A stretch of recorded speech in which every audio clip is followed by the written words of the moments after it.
ตัวแดดคือฝนตกกี่ละกี่นี่โอ้พี่น้องกะเก็บเครื่องเก็บของพี่น้อง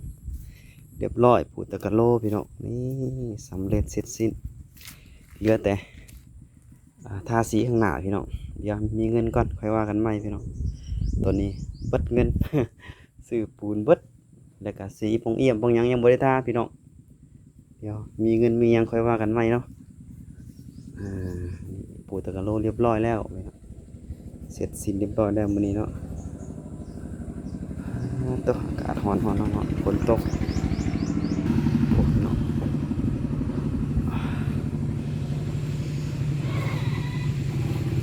เก็บเครื่องเก็บของไปจะออกหน้าแล้วพี่น้อง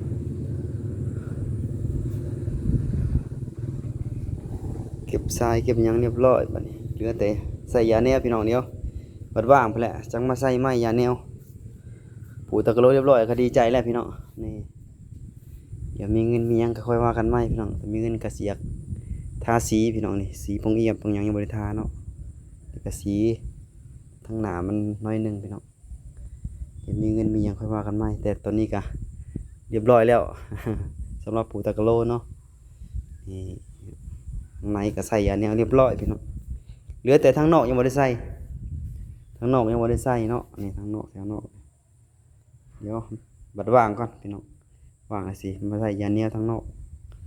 สำนีเด้ออัปเดตล่าสุดพี่น้อง3 ตุลาคมพี่น้องมื้อนี้ก็แดดฝนพี่น้องฝนมาเมื่อกี้โอ้ยแดดมาอีกเลยเก็บทรายไว้เรียบร้อยพี่น้องเดี๋ยวก็ออกหน้าแล้วจังหน่อยก็ได้โอเคพี่